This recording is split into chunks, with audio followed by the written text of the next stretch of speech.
everyone, I'm Amanda Hyson. I'm from Albany, New York, and you can find me on Instagram at beauty_by_ Amanda with two A's at the end. And you are watching Trendy with Kim Allison. Hello, everyone. Welcome to another episode of Trendy with Kim Allison. And today I'm talking with Amanda Hyson. She's a working stylist who's built credibility behind the chair and online. And I'm hoping she doesn't sugarcoat things because we're going to talk about some things. So, Amanda, welcome to the show. Thanks so much for having me on. Let's start with your origin story. And oh my God, I love that you're in New York. It's probably freezing where Oh my you God, are, huh? it's freezing. It's like 20 degrees today. Oh, oh, I know. Yeah, winter ow. depression. It's real. Yes. Ugh, Oh my word. That's a burr. I'm in Arizona and we don't do 20 degrees true. ever. All right, so let's get into because I see you're in the East Coast. What's your origin story? Like how did hair find you? Because I always say that. We don't find hair, I think it finds us. I So agree. yes. So I'd say my whole career, it's like I wanted to be a nurse. I wanted to help people. And my high school offered the BOCES program. So it's a 2 year, I think it's, yeah, junior and senior year for cosmetology. So 2016 to 2018, I was in that class. And for New York State, I think it's 1,000 hour requirement. I know every state has their own hourly thing. Mhm. But I mainly got into the program because my friend did it. And I was like, yeah, I'd like to, get out of school half the day, see what that's like. And I actually ended up loving it. Like all the book work that we did, the hands on, just like the science and the math behind the hair. And I mean, in BOCES, they teach you, I feel like anything just to get your license. Like once you're put on the floor, it's like a whole different world. So I completed the program, took my state board, and I was just set on the floor, no assisting. I didn't know what the hell I was doing. Everything was just so new. Like it's completely different from what we learned in school. But I ended up loving it. I stuck to it. And I feel like that's a big thing with our industry. Like not a lot of people stick with it. I liked everything about it and kind of just finding my niche, like the blonding, the coloring, the cutting. And I don't accept services anymore like clipper cuts. I don't like the men's cuts. The hair gets all over. Yeah. That's kind of like my journey. And I feel like a lot of it, probably after COVID, that's when I started getting serious with Instagram, the branding, working with brands, getting PR packages. So it's been a journey. In June, it'll be 8 years, which is crazy. It sounds like you're still fairly new. Not new, but you're younger in the industry, Yeah, and you've come a long way, I see too, so that's cool. thank you. Yeah, so what type of salon life are you living? Are you doing the studio life? Are you in an open floor salon? Like, what's your, setup? So right now we're kind of like an open floor plan. We're all booth runners at the salon I work at. And I actually did my internship at the same salon, so I'm still happy there. But I started off as a commission-based stylist, and then after COVID, we all switched to booth rent, which I don't think I'd go back to commission. I do like being my own boss, making my own hours, using the color I want to use. So yeah, that was like the scariest part in my industry, though, switching to booth rent. I was like, I don't know if I can do this because I was only 2 years behind the chair once COVID happened, and I just took a chance and it worked out. I mean, there was a few weeks I was like, I don't know if I'm gonna make it this week, but each week I paid my booth rent, and what is it now? 5, 6 years I've been doing it, booth renting. Yeah, no, that's good, and, it's booth rent is solid, right? It's great for the stylist. I've been on all sides of everything, but Yeah. it's not so great for the business owner because you cap out, and then you have all these little worlds in your big world, and it's really hard to make it cohesive, and you've got all the different personalities, and you're not their boss because they're booth renting. They're just renting a little space in your salon. So I'm happy to hear though that there are still open salons because I thought it was dead because there's so many salon suites. I Yeah. literally thought it was gone forever. And I mean, I've thought about the suite. I just think I would miss like the environment of the salon, or like if I have a question about a client and their color or something. And I just feel like we have a good group of women that I work with, and we kind of bounce ideas off of each other, which I also feel is very rare to have a good group. Mhm. Took us a little bit to get there, but I don't know. I just love all the inspiration. Like everyone I work with is super talented, and it's all age groups. Like anywhere from I think our youngest she's 22, our oldest is probably 70. Oh, I Um, love it. so she's still killing it. Yeah. Yeah, and I'm glad to hear that too because we talk about, off camera. I always talk about this with clients and whatnot because I'm 58, right? And Yeah. they're like, "Well, when are you going to retire? Oh my gosh, I hope you don't. You blah blah blah." And I said, "You know what? When I was 28 years old, working at Tony and Guy, is Hmm. when I got serious about my workouts and my health." So I've done the work. I didn't just start today. Oh, I got to work out. I got to take care of myself. And I still feel energetic and fresh. I'm still, I think people they discount the artistry side of aging, right? It's like, yeah, when people see you older doing such a physical job, it's almost like they feel sorry for you. They're like, "Oh my god, oh, you work so it's like Oh but yeah, I feel yeah, I feel fine and I still feel creative. Isn't that the point? Is being creative and putting these beautiful cuts and colors on your clients? definitely. Yeah, you And know? I feel like my older coworkers, they always say how important it is to take care of your body behind the chair. Like just little things, how you're holding your blow dryer, working out every day, that just protects your body as you get older. Some of them use stools. But that's one thing I've always worried about. Like since I started, I'm like, realistically, how long can someone do this behind the chair every day? And I feel like I take a lot of these educational courses, hair classes, but there is always like a little segment on realistically how long can we all do this, how important it is to hydrate, take your breaks. So that's It amazing. is. Yeah, it really is, and I couldn't agree more with ergonomics. Yes. I did an episode on ergonomics with one of my clients. She's a PhD in physical therapy, and we should probably reshoot that because it was just us doing it. It's kind of Yep. janky, but the information is good. I need to see that one, definitely. Yes, she gave some really good posture, modalities that we can all use and the way to hold our blow dryer, round brush, stand, all the things, even at the shampoo bowl. So that was really cool. All righty, Amanda, let's flex a little bit. Awesome. Tell my listeners all that you've accomplished and what gives you industry authority to speak on what we're going to talk about today. Let them know because like I said, I went through your bio and you're in it. You're immersed, you're winning awards, you're nominated. What are all the things? Thanks, Do Kim. share. So I'd say everything kind of changed once I took my first in-person educational course. It was Ashley Smith and Adina Pignataire, and they were actually in my hometown in Latham. And they talked about a little portion of Instagram, how it can change your life, how you can make another stream of income. And that just kind of opened up many doors for me. I was like, okay, I need Mhm, to get serious with social media. I need to find my voice. Who am I talking to? Is it clients? Is it brands? Is mhm. it, the list goes on. And I actually received my first PR package from Behind the Chair, and they send you a box of goodies, how to make content with it, how to get reposted, and you can win. I guess like every box I've received, it's very different. Like you can receive a free class, you can receive money, free products. It just depends what box they send you. I didn't win anything from that box, but that was just what got me started. And I mean, I started entering the One Shot Hair Awards. That's from Behind the Chair. And you post Mhm. a image like of your best work on Instagram, following with the hashtag. And I'd say it's probably a 3 month course of when you can post, and then they kind of finalize it down. I mean, there's over 100 countries that enter, That's and amazing. they do like a top 100, top 25. Like everyone's always like, "Oh my god, one day you're going to be famous." I mean, this stuff does make you feel a little, it makes you feel big, not like a little small town stylist.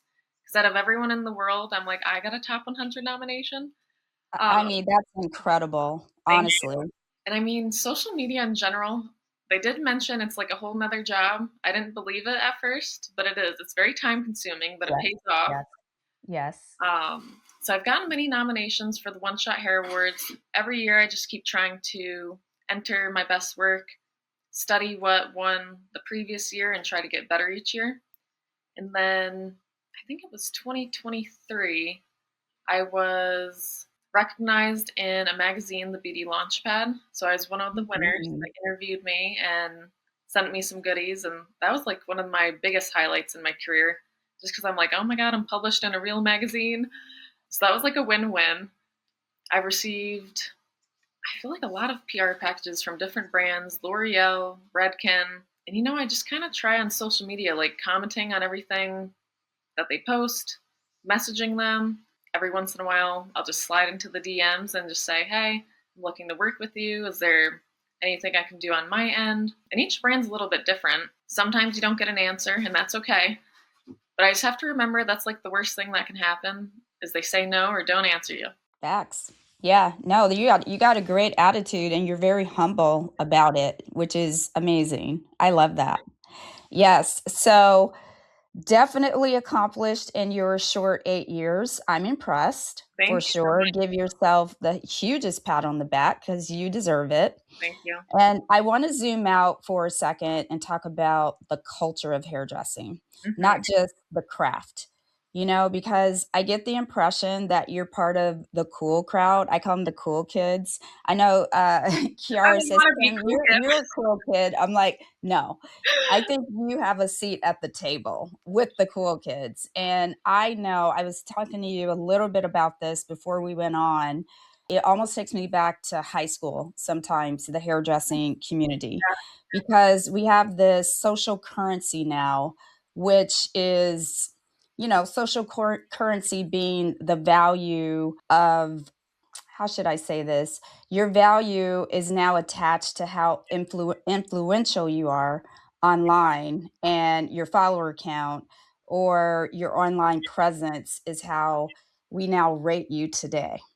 So I feel that does exist, whether people say it out loud or not. And I know, a lot of chatter online about pricing. And in all of my upcoming episodes, I am touching on pricing with Hmm. every guest because the clients are complaining, right? So Yep. it's one thing for us to bicker amongst ourselves in our own little world behind the scenes, but it's another thing when we're clapping back at clients, we're going toe to toe, we're clapping back at each other now, all of the things.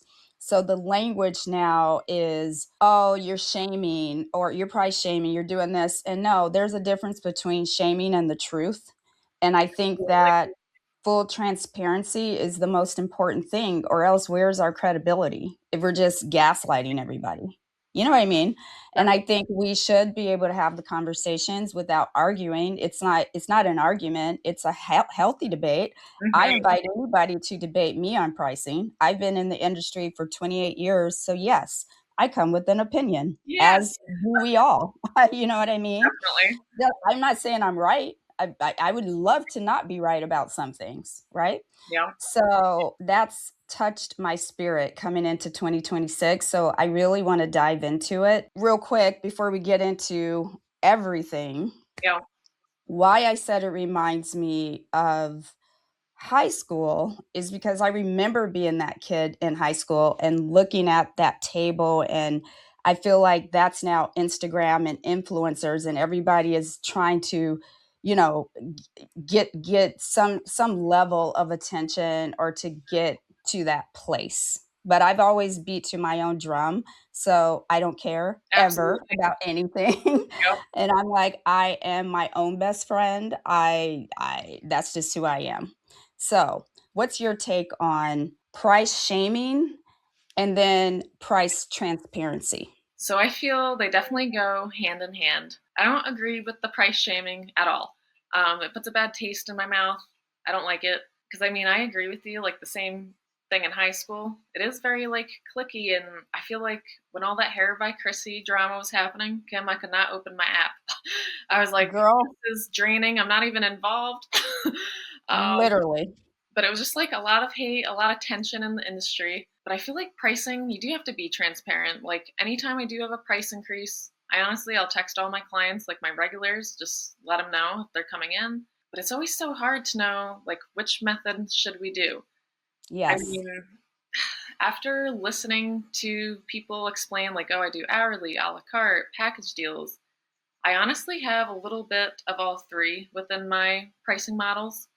When I was first commissioned, everything was a package. So I kind of wanted to just get out of that because I realized over time, like, oh, now we have baby lights and money pieces, and every client needs a toner. Like when I first started, I felt like it was just highlights and then purple shampoo, bye. uh, Yeah, done. and now all this stuff is coming out and it takes a lot longer. It's more attention to detail. So a lot of my blonding packages at first, it was kind of a la carte, separate deals for the toner, a bonding treatment. Now I have it all packaged together because I had people that were saying no to the bonder who actually needed it.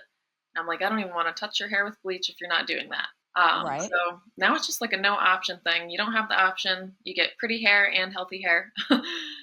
So I include the K18 in all of my blonding services with the toner. I mean, in the rare case, maybe someone lifts beautiful and they don't need the toner, but 9 times out of 10, they do. But I feel like my color corrections, that's probably hourly because we never know how long is that going to take, how much product are we going to need. And then I'd say more my a la carte services would be like my root colors paired with a haircut or a blow dry. But I feel like a lot of people I was seeing maybe 2 years ago switch to that hourly pricing. And I mean, I don't hate it. I just feel sometimes you're price capped. Like if you're only going to work 8 hours a day, you're capped at that. So that's Yeah. where I feel like the downfall is with hourly. I do like a la carte and packaging kind of pricing, but I guess it depends on what the service is in a way.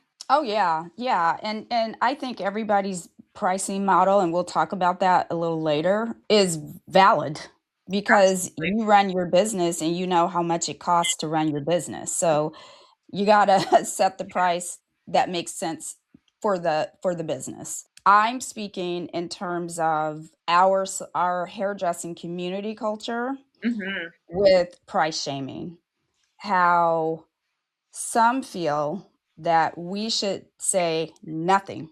Yeah, I don't have a problem with, for example, I can't believe how many times her name comes up in every single one of my episodes.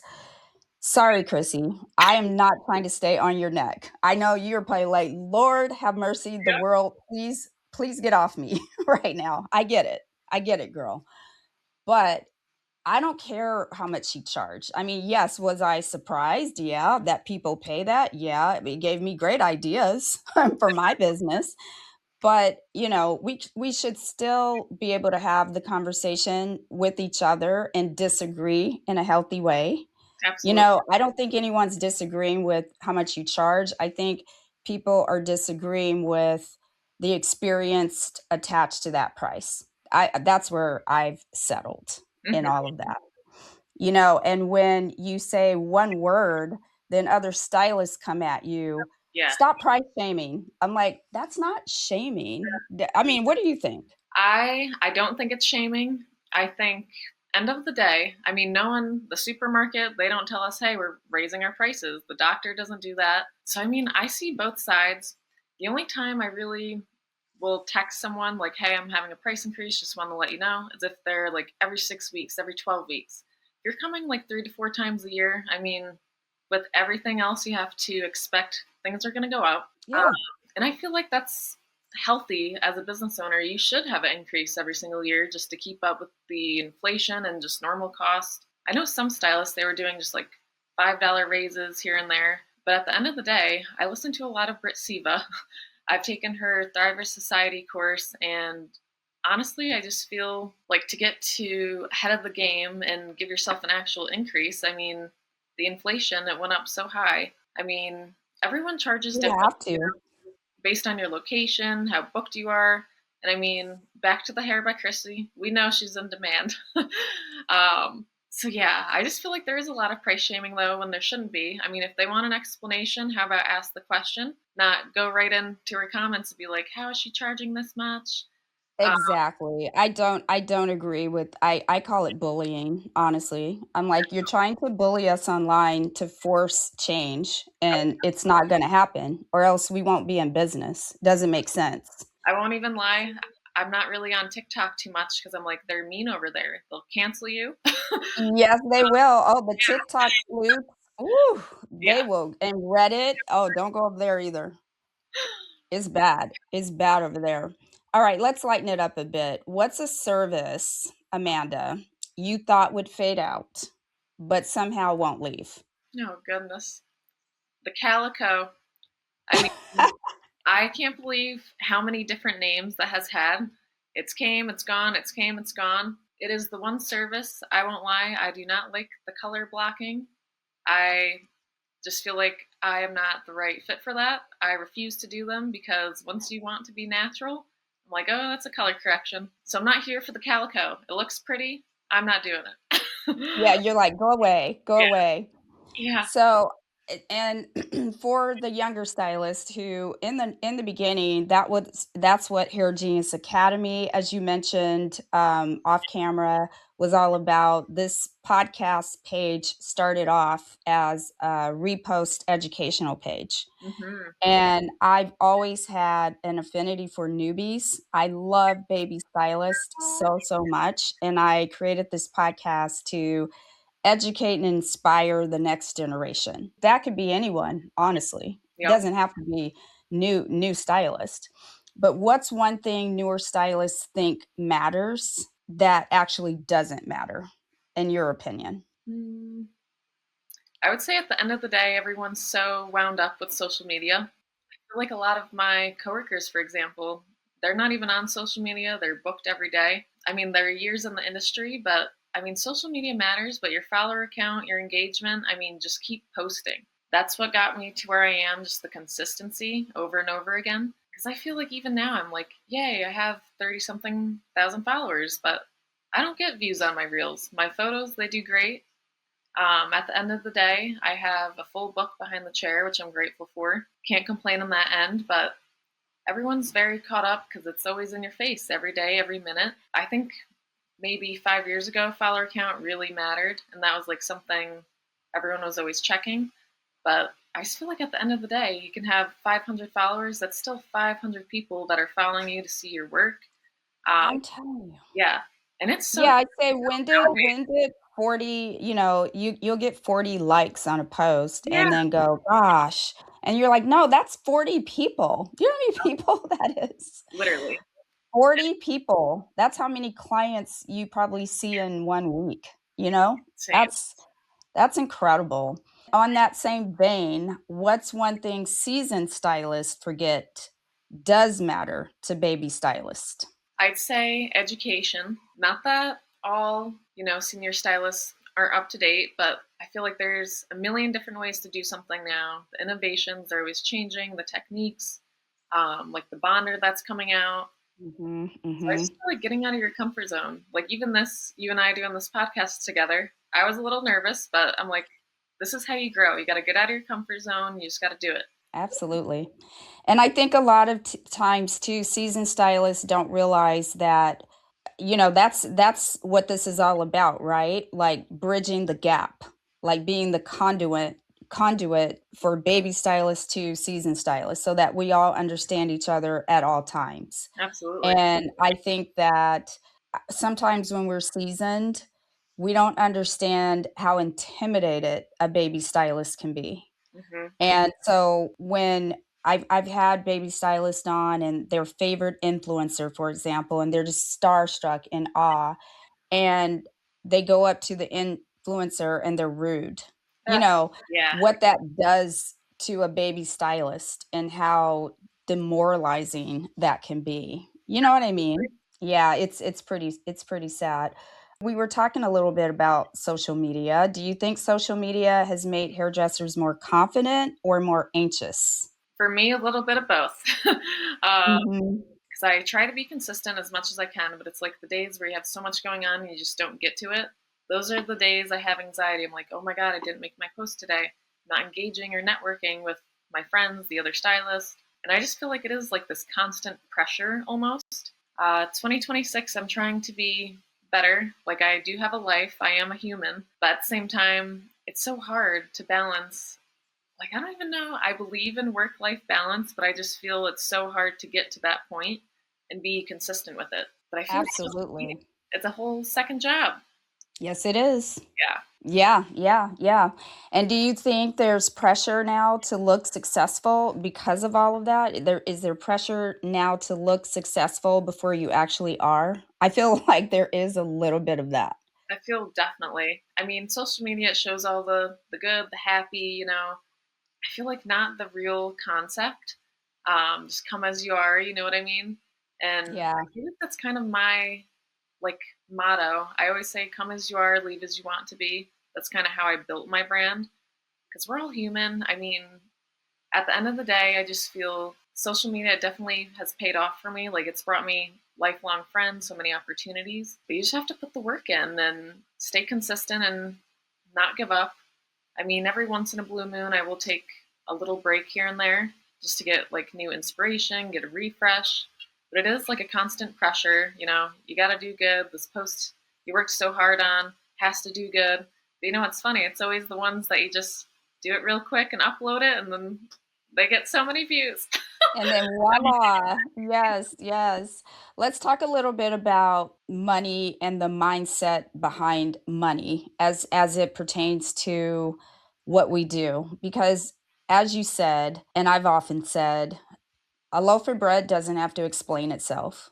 You just like sandwiches, so you buy the damn bread. Yep. And you don't talk to the person that made it, you know what I mean? The person that decided to price it at X, you just buy it. But we don't have that opportunity because we are the business and we're right in your face and you can sound off, right? Like, "Oh, did your prices go up? Oh my god. Oh, I just had someone 28 years in. I've probably been doing her hair that long, and she just texted me the other day and said, "Oh, I went to my bank statement and I thought you overcharged me. And then I realized that I got an all over color. And yeah, it is more." I'm like, "Well, Yeah. yes, when I pull it through to the end, yes, ma'am." And when I'm using But more yeah, product, yep. yeah, exactly. So it just, and you still, even that feels like ew, right? Yeah. What, Amanda, was the first service you ever felt nervous charging for? I'd say this is the biggest service I've ever done. One, it was life changing for me and the client, but it was like an 8 hour color correction. She had box dyed red copper hair, and she had grown out gray, and it was just one of my first huge color corrections ever in my career. And I was like, I don't know how long this is going to take, but it's going to be hourly. And I gave her like an estimate of how long, but you know what? I changed her whole life. It changed mine too. I'm like, I can do this. I need to stop doubting myself. But we did a platinum card, made her completely silver, toned her down to like that gray ashy tone, blew her out. But at the end of the day, I was so nervous to say, all right, your total is $800. And I mean, that was probably, I don't know, like 5 years ago now. But it was just so life changing. Like it brought tears to her eyes. She's tried to get that Oh, process done before her hair melted off. It wasn't a great time. So that made me also nervous just in general while I'm doing it. Then I'm like, oh my God, I got to say the price. I'm like, where's the receptionist? I know. Where's Like, the "No, buffer? I price." need the screen. Yeah. But I just feel like sometimes, like those Well, what was her where you said that'll be $800? What did she do? she honestly was fine. She's like, I expected it to be like all day that we were going to be here. Okay. So she wasn't like price shocked because I always do try to give a close breakdown. I always try to honestly give a little overprice because I've gotten in situations where I'll give a quote and then I do their hair for the first time, like, wow, now I can't even go over that quoted price. I mean, you can, but it just feels like that gut feeling like, oh, you shouldn't, you told them this, blah, blah, blah. Those are like the Yeah. weird situations. I'm like, it's so hard to tell when you haven't done someone's hair before, like how much product, how much time. That was like one of the best transformations I've ever done. And sometimes No, we it need sounds that reminder, amazing. like why we do what we do and how we make people feel. And then she just came back for toners here and there, and she drives like 2 hours to come and see me for just a haircut. I'm like, you're amazing. So that's felt like a lifelong relationship I see for the future. Definitely. Well, that was affirmation. That was affirmation. If you didn't believe in Yeah, yourself before that, I bet you certainly did after, didn't you? absolutely. You know what still surprises me? How many stylists tell me they've never heard of Virtue Lab products. I found Virtue back in 2017 at a hair show, and I've been hooked ever since. I use it on myself, like this beautiful flourish right here. It's their hair thinning line. There's a full system. There's a shampoo, there's a conditioner, there's a density booster, one that's drug free, and the other one that has minoxidil in it, which is amazing, you guys. If you haven't tried these products, please do. And it's one of the lines I actually stand behind as a professional. Here's why it's different. Virtue is the only hair care line in the world that uses human derived keratin called alpha keratin 60 KU. Because it's human derived, your body recognizes it as its own and actually accepts it. We all want products that truly heal and repair hair, right? Not just make it shiny for a day. Virtue does that. It literally fills in the cracks in the damaged areas, strand by strand. So, you guys, trust me, you'll see results after one use, but after 5 washes, honey bunny, the hair will feel like a completely different head of hair. Soft, strong, and actually healthy. So if you're ready to stop masking damage and start repairing it, I know you're ready. Shop Virtue through my link today in the description. Support the show, support your hair. You'll thank me later. Bye. What price increase felt scary but ended up being fine? Like, did you ever have one of those? Like, because your story of having to, tell her it's 800 bucks is Yeah. one story, but when we across the board, we have to raise our prices. What particular one ended up being scary? Like, you know what? I'm really undercharging, so I'm gonna have to bump this thing up. But then it ended up being fine after you did it. Which service would you say? So I'd say the service that I bumped up and felt better after the fact was all of my blonding services. Okay. Because I feel like I do a lot of baby lights, and it takes me, I'm not even going to lie, maybe an hour and a half to 2 hours just to put foils in when they're super, super blonde. I like that soft grow out. And now we have like the root smudges, like I was saying, the money piece, the tip outs, all this extra work Mhm. that we're doing now. I was severely undercharging for in the beginning of my career. And I feel like a majority of that was that package kind of pricing, like 2018. I mean, I wasn't really doing as much as I am now. Like it was just strictly highlights and blow dry. It was I don't have easy. all these extra things. Yep, the bonder. I mean, that's extra product that's going into your hair, but there's a reason it's going into your hair. I'd say probably 4 hours is my full highlight, tip outs, toner, haircut, blow dry. I feel like when I first started, which is so weird, it would take me 3 hours. But it's because I wasn't doing all of that extra detailed work. All the stuff. I Yeah. know it takes where I had Greg Gilmore on, and he's like, "It takes so damn long, Yeah. everything." And I'm like, "It does." And It's I do crazy how feel, long things take. oh my God, yeah. And I'm like, just trust the process. But sometimes, like every once in a while, I do have a few, maybe 2 clients that will literally take me 6 hours, the whole entire day, you know. But then the result is worth it. They're like, I don't care how long it takes as long as it looks great. But they have horsetails, they have a lot of hair. And they know they do. And that was like another thing in our industry. Like I kept seeing, oh, how long does it take you to do this? How long does it take you to do that? Like I always am asking my coworker, when will I be as fast as you? She's like, quality over quantity, which is so true. That's what I've It's learned. very true. I feel like that's why I have all these people coming back to me. I feel like if I rushed through it, one, they would notice, two, the result wouldn't be as Yeah, great. yeah, yeah. And not to mention like air touch and all that. Good God, that's a whole nother animal. And watching Danilo do those That's, perfectly packed foils, and you're like, that literally would take me probably 2 days. yeah. I'm so slow.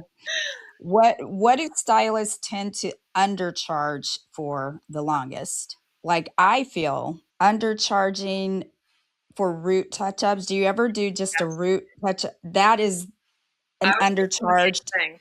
And it just never changes. Yep. It's just for me, it's been $75 forever. Yep. Yeah. I had like a 10% increase in October. I like to do my increases just before the holidays. I feel like a lot of clients, they don't want to search for a new stylist during that time. Mm, Where it is, it's always like, yes, you're coming every 6 weeks. I understand, but I'm also like, the color went up. I deserve a price increase, you know? absolutely.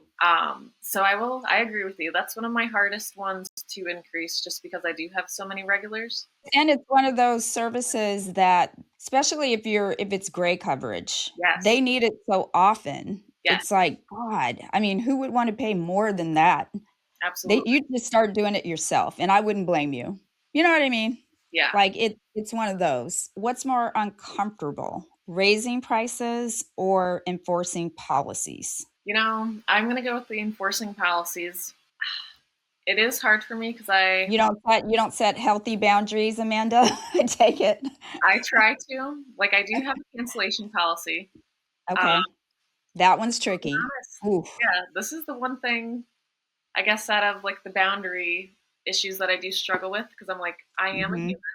But at the same time, like, oh, you got sick, which again, it's no one's fault, but it's also like, No one's fault. get paid, you know? So I mean, I don't take card numbers. I think that if you want me to do your hair, like I'll have a policy, you need to pay me before booking your next service. If you want me to do your hair bad enough, you'll be normal and you'll pay me. um, but I also feel like if I have a relationship with a client, like this actually just happened. I've been doing one of my clients for 7 years. She's never canceled a day in her life. She got sick. It was maybe 3 days before, so far enough in advance. But I'm like, I'm not going to charge you. You've never canceled ever before. So I built that relationship and trust with her. But I feel like it's different for, a new client just recently booked with me, and I don't know, 12 hours before, all of a sudden they don't feel good. I'm like, I have to set that boundary in place just for future reference. So that's where it gets hard. I Especially, though, if they're new, you have to teach them how to treat you, absolutely, because if that's how they come in, then that precedent is already set. "Oh, well, you did it when I first came," and then they yeah, love you for that. "Oh, you know what? I'll go here because I can cancel last minute yeah, and not get charged," and then they'll go tell all their friends, and then so down the road, if you charge them, 'em, they're like, "Oh, yeah. That's exactly they're my trickers." thought process. um, but then, beginning of January, I got sick. And then I start feeling guilty. I'm like, oh my God, I have this policy. I'm like, what do I offer them when, like, I cancel on them? I don't know. But, no one wants my cooties anyways. That's what they all said. But I won't even lie, Kim. I sat here at the table feeling guilty for an hour. I'm like, I never cancel unless it's real.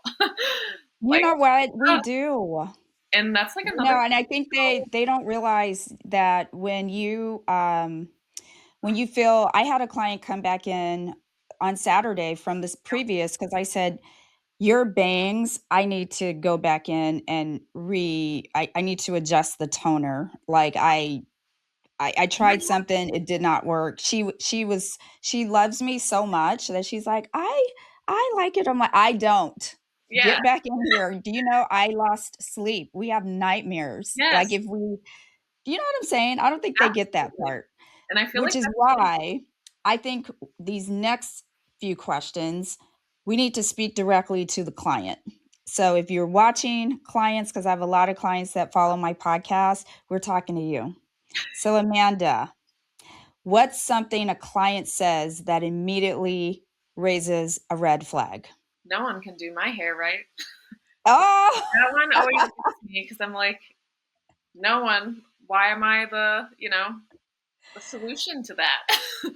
That one, yeah, you're like, you mean all have failed? yes. That one Red just, flag.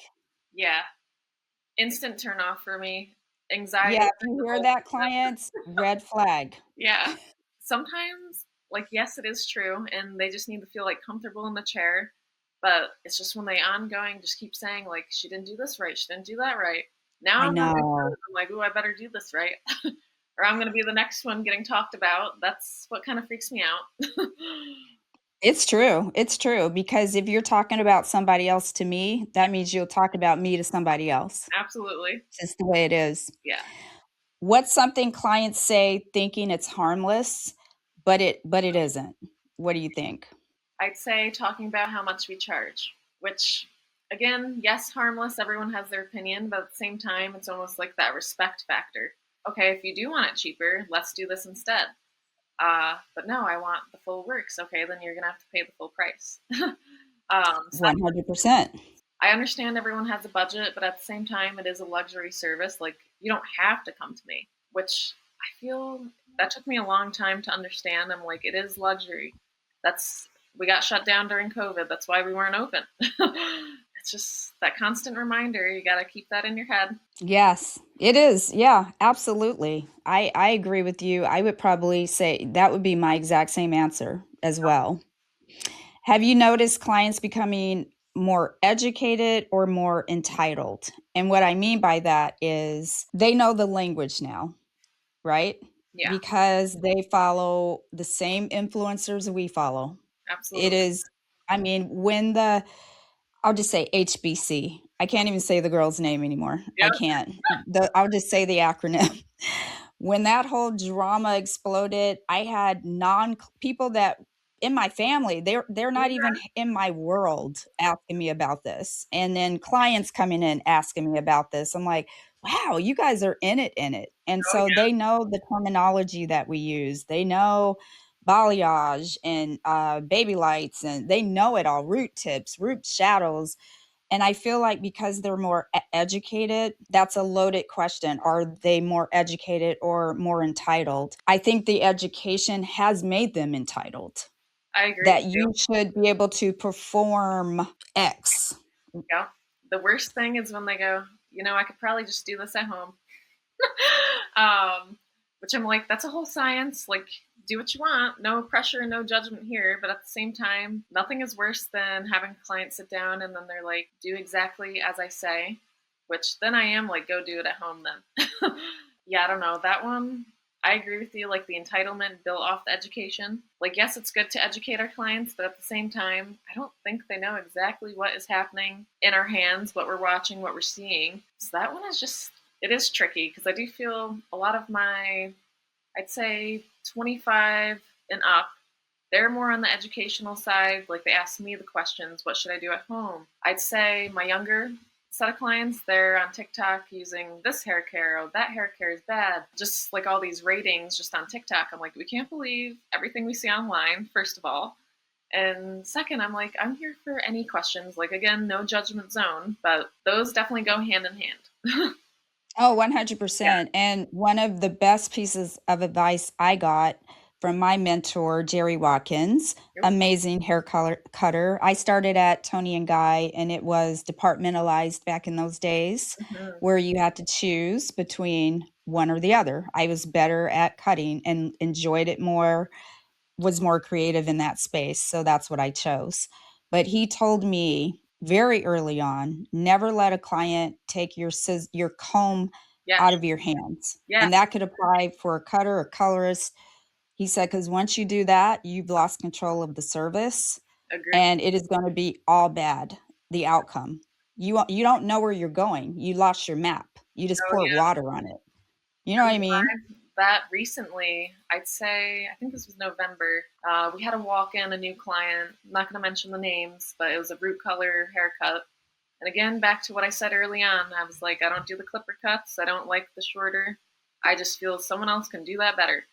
But here I am. I took it on. I'm like, I'm going to challenge myself, see what happens. And the conversation was good. And then we got to how she styles her hair. And it was like the whole time she's like, I don't ever do it that way. Let me show you how to do it. So then after that, she asked to rebook. I'm like, I honestly, like thank you for letting me do your hair and trusting me with it, but I just don't think this is going to work out. I can help you with any recommendations, anything that you need, but this is not a good fit. And Um, what was her response? she was honestly fine with it. I was actually scared to Okay. tell her, but because you never know what kind of reaction you'll get. Like, oh, I'm going to go write a bad review or I something. know, I know. But I just think honesty is honestly like the best policy because I never want to do that again. Yeah, and you're not doing each other any favors either. Yeah. Alrighty, so what's one thing you wish clients understood more about time? Because that's the thing for me when you come in and you want a blonding service and you ask me when I'm mixing the bleach, Yeah. what time do you think I'll be done? Because, and you're texting somebody because, no, I know it. no. I get that question a lot too. Like they'll be like, "Oh, how long am I going to be there while they're getting the hair done?" And I'm just like 3 to 4 hours. Now I've kind of found that timing, you can't rush beauty. If you're in a rush, it's going to look rushed. Mhm, I don't allow mhm. my clients really like ever to leave wet. So they'll ask that, and I'm just like, no, like it's included. I mean, worst case scenario, if they need to run out, I'll blow dry like just the money piece section, make sure they like the color. But I'm still charging you for the dry. I had it booked. But yeah, the timing. I mean, sometimes I think again, my normal blonding service will take 4 hours. Just on Friday, it took 5. So you Yes. never really know. And I So won't if you were lie. talking to if you're talking to a client right now about timing, what would you tell them you wish they understood better about timing? Attention to detail takes time, and it's a luxury service. I mean, you're going to be here a little bit. I will say sometimes I'm still shocked. I'm like, isn't there an easier way to do this? Like, why does it take me so long? But once I start rushing and stuff, it's just, if you start messy, you're going to end messy. That's the motto I live by. That's what happens Yeah. every single time, and if they and that's a great point. If they understood that we need to take our time to do it well, to do it right. I mean, my clients all know once I start mixing color, don't talk to me. Yeah. They know, "Oh," they'll go, "Oh, I'll stop. I'll shut up. Okay, that's right. You're mixing." I'm like, "I yeah, I can't. No. Yep. I can't. I can't create this formula, mix the ratios, Yeah. measure. Well, I we're like can't little with chemists. you telling me about your vacation." Focus. Yes, I gotta be focused. Yeah. So we know that as hairdressers that our jobs are not always taken serious and that people like to keep us at a lower station, which is another reason I feel they have such a problem with what we charge. Like, you're not supposed to charge that. You don't have a master's degree. I don't even make that. Blah, blah, blah, blah, blah. I had somebody come for me about pricing in a comment I left on someone else's page. And he said, "You're not doctors." And OMG. I said, "You know what? But I have a lot of doctors in my chair. Yeah. And it's not about our level of education or our position, our actual job title. It's about the demand of our job. Agreed. Because if our job wasn't important, people wouldn't book their entire adult lives to Yeah. get their hair done, It's so true. right?" Yeah. So, what's the wildest assumption in your world somebody's made about your job? This beautiful job of ours, hairdressing. They always ask, is this your only job? And I'm Right. like, I feel like a lot of us got into this industry not to work like a 9 to 5. But here we are working like 9 to 9. And then you go home and then you're texting these clients back. I'm like, this is my only job and it's very full time. Right. Yeah, that assumption. I was just saying that to my coworker the other day. I'm like, oh, people just think we just play with hair. I'm like, if it was that easy, everyone would do it. And I Yep. mean, even like my Votech class, it's like junior year, we had maybe 30 students in there. By the end of junior year, there was maybe 20. Starting senior year, there was 15. And then we graduated with like 10. And I think there's only 2 other people that were in my class that still do hair. Um, Isn't that something? yeah, I was reading, I think there's like a statistic, like X amount of people, a certain percentage only stay with it maybe 10 years and then they're out. Yep. Interesting. Yep, and I remember it may be an old statistic now, but there was a time where 5% who go to beauty school actually stay in the industry and make it a long time career. It's such a small number. 5. We need to get that That's high. nothing. Give me a moment, Amanda, where you thought, "This is not in my job description." It's always so hard because I do feel we're unlicensed therapists. We are. Yes. We take in Yes. all the dirty secrets, all the family drama that's happening. And I mean, even now, there's still times where I'm like, this week was a lot. I'll drive home in silence and I'm just like, Yep. whew.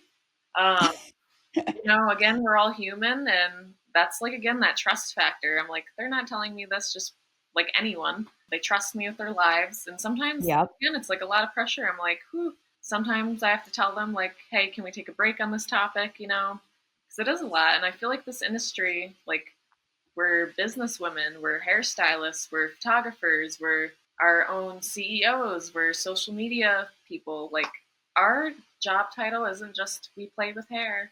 I know. I just feel like, not that it's a lot more than what I signed up for, but the further I get in my career, I'm like, we do so much that people don't even see. They don't. Yeah. And I They still hate don't. this industry. Like, I'm obsessed. I was thinking the other day, I was like, I don't think there would be anything I'd want to do other than hair. Like, I have no idea anything else I'm even interested in. Well, looking at your work, you belong here.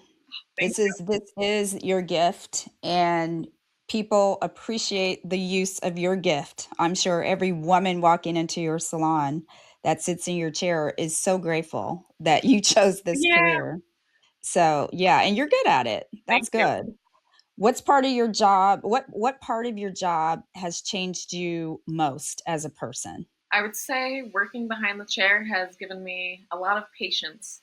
Patience in just every aspect of my life. Like, I feel when I was in high Mhm. school, I almost I just took no shit. Like, I still don't take no shit, but at the same time, I just have a lot more patience with people and friends and family and trying to organize everything just so I don't get burnt out. And that's like another topic I do want to talk about, the burnout in our industry.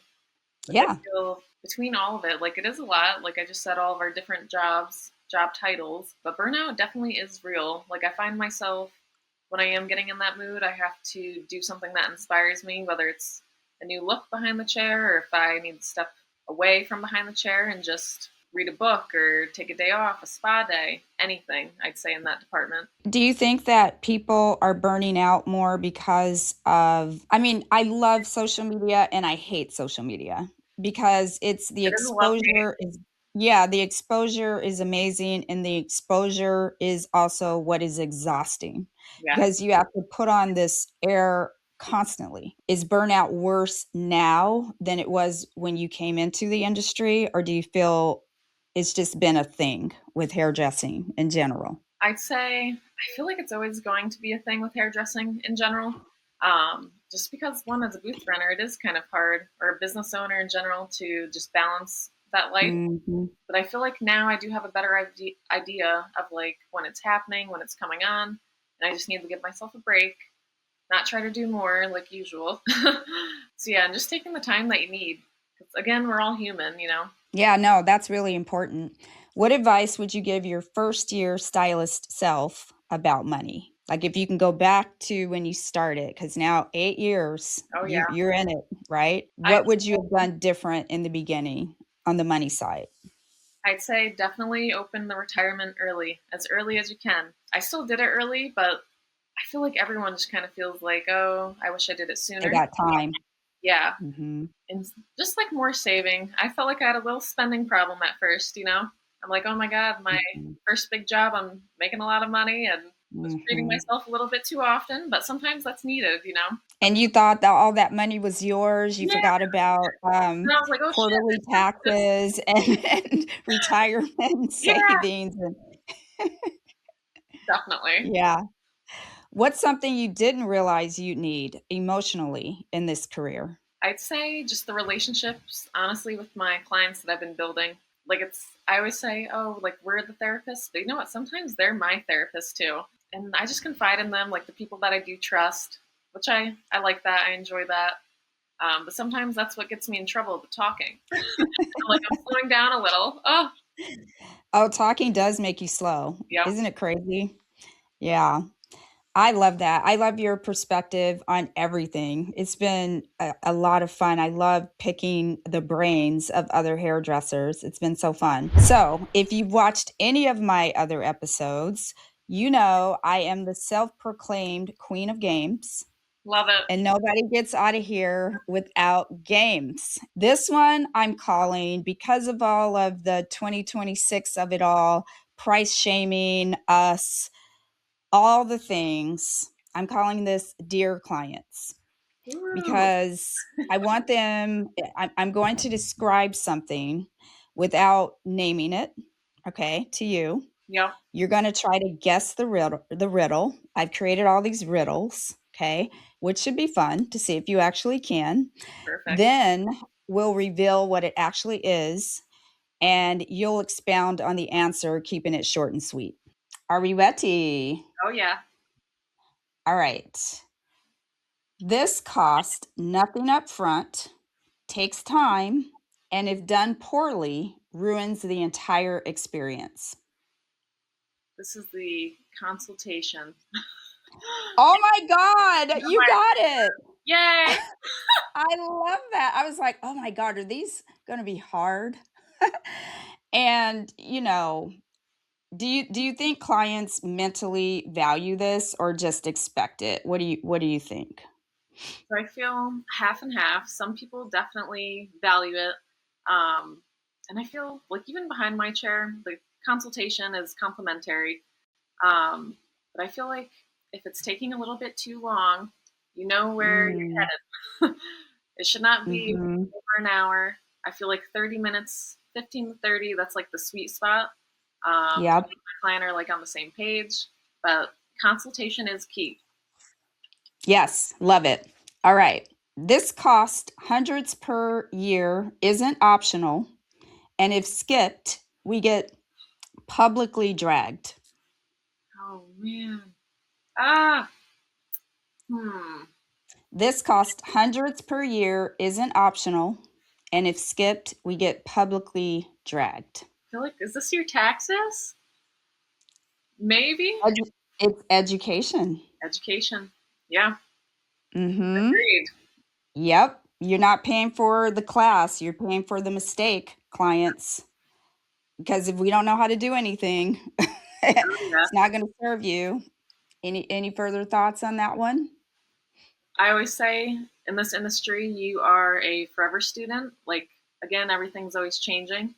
And honestly, I think when I first took my like first in person educational class, that's what changed my whole Mhm. entire career. My mindset, how I booked behind the chair, literally Yeah, everything. Um, yeah. and I feel like to any newer stylists listening to this, I would say definitely find a mentor. Um, Mhm. and I mean, that's what changed my life. Like my Mhm, first mhm. in person class, the teacher, Adina, she's just opened up so many doors for me and kind of, she didn't gatekeep anything. And she is an incredible hairdresser. Yeah. And she's a new mom. So exciting. I know, I saw that. This costs hours every week, pays nothing directly, but determines whether a client trusts us. Is this social media? Yes! Yeah. You're so smart. I love it. It is so true, though. I mean, showing up, that's how you do build the trust factor and awareness that you're even here. Yeah, and when people say, "We choose to do social media," I'm like, "Do we? Do we Yeah. have a choice?" I don't think we have a choice. Alrighty. This takes a percentage of every service. Clients never see it, and it adds up fast. Credit card fees. Yes! Yeah. I just saw Square just went up again. You know what? I love that. The clients don't ever Yeah, see it. I'm like, it is ugh. true. Do you think it should be priced in or just silently absorbed? Because we just keep absorbing it. So honestly, Your $100 service is not $100 to us. yeah, It's more like 97. But anyway, it I always digress. sucks like seeing how much they did take on a big service. You're like, wow. I'm like, there goes half of whatever that was. But I actually include like a $5 fee for if it's color, like anything above $200, and then I'll do like a $3 fee if it's a haircut, like anything under 100. Oh, But okay. I let them know. I'm like, I do take cash, check, Venmo. Let me know. Same. But I hate the Apple card Pay, fee. you name it. Yeah. Give it to me. All right. This isn't required for the service to work, but clients expect it at higher price points. Will you repeat it one more time? This isn't required for the service to work, but clients expect it at higher price points, like luxury services. Is it a bonding service? Oh, what is this one? Take one more guess. Complimentary drinks and snacks? Yes, Yum. I love that. I almost think, oh my God, I love that. And I think that is very true. Yeah, I 100%. agree. It is, they expect that if they're paying those luxury prices. It's Oh, not yeah. the atmosphere, it's the skill. All right. This cost hundreds to thousands, affects results, and wears out constantly. Trying to think. I'm like, what wears out constantly? I feel like it's our body, but it's not the question. Repeat that one more time. This cost hundreds to thousands. It affects the results and wears out constantly.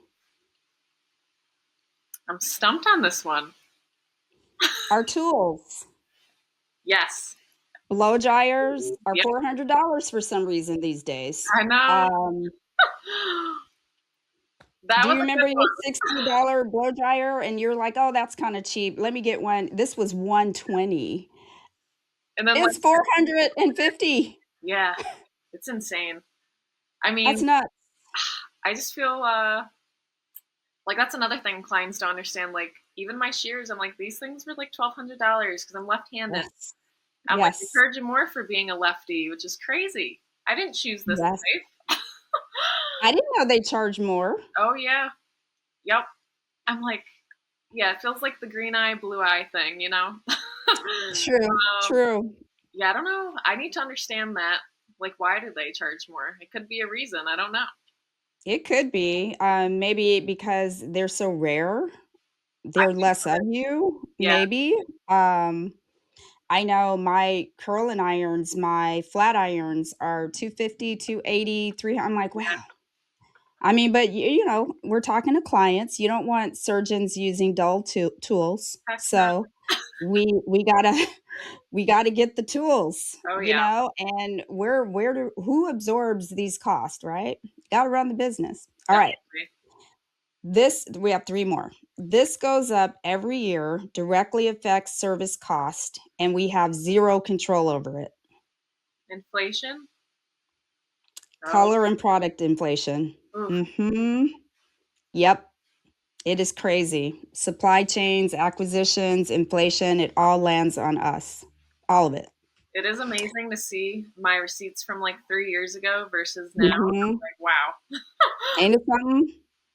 It's crazy scary. Yeah. All right. This cost monthly exists just to operate, and no one ever thanks us for it.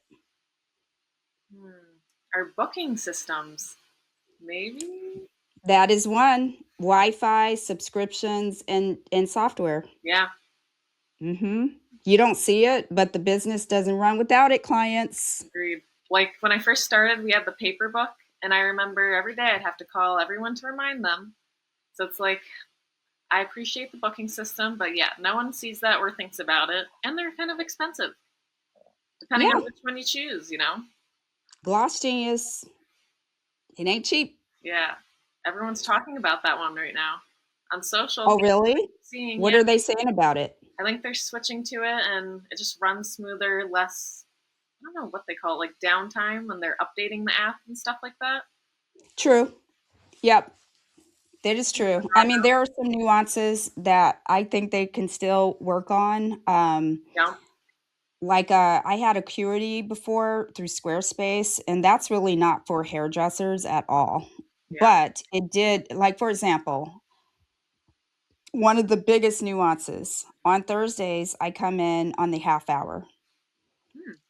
Every other day, I come in on the hour. Yeah. So, say I come in Tuesdays at 10, I come in Thursdays at 10:30. Hmm. It does not adjust to half hour increments. So you Geez. have to change your increments to 30 minutes instead of hour, right? Because an hour keeps everybody on the hour. But if you change it to 30 minutes, it changes every single day, not just that day.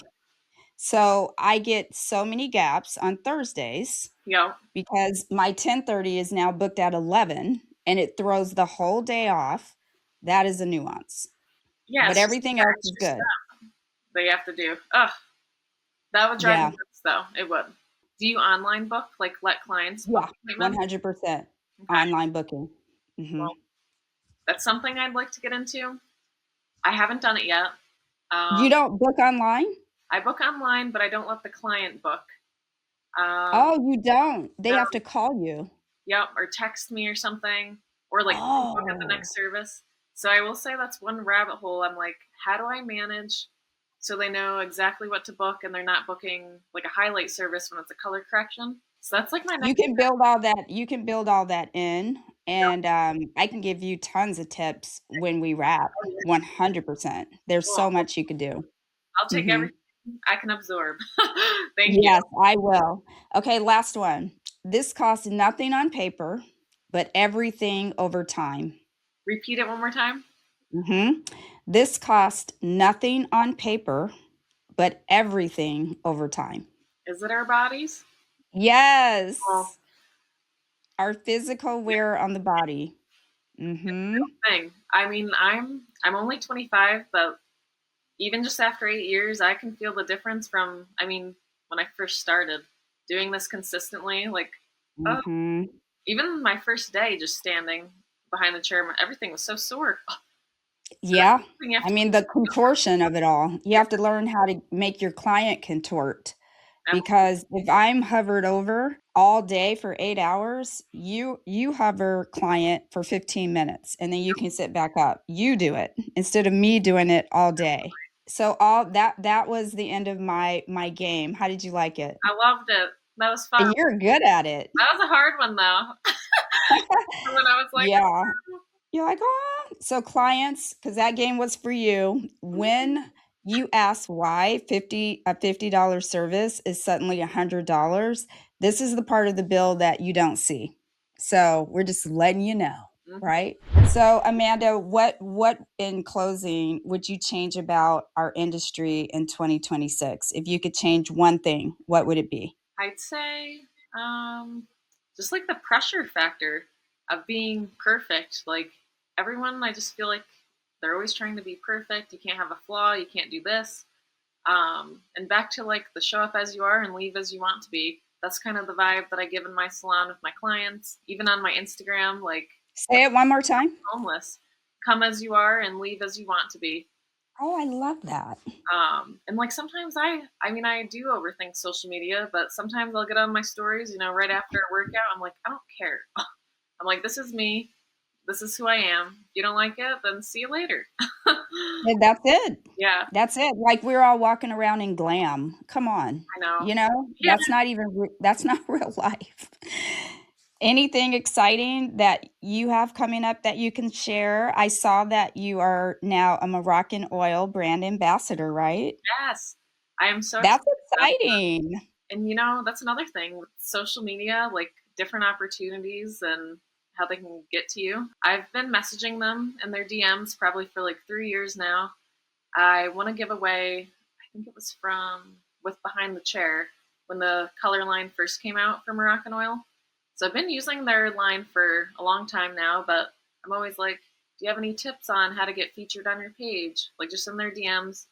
Every once in a while, I'll get something back, but this opportunity was so exciting. Like it's nothing I honestly expected because it just came out of nowhere. And last year, it was October 2024, I took a like New York City Academy class through Moroccan Oil, and it was the best 2-day class ever. Like even the people that were in there asking questions I never thought of, I'm like, wow, that makes a lot of sense now of why a product works the way it does. So that was like a whole different experience. But I'm so excited for this year and like the content that I'll create with them. I think I'll be doing another hair class with them. So that'll be definitely something to look forward to. Part of me wants to, have an opportunity to do that before I leave this profession, but I don't know. We'll see. But I've been wanting to play around with Moroccan Oil, their color line, because it looks so shiny. Oh my God, yeah. And you know what's funny? All their toners smell like their products, like that original Moroccan Oil scent.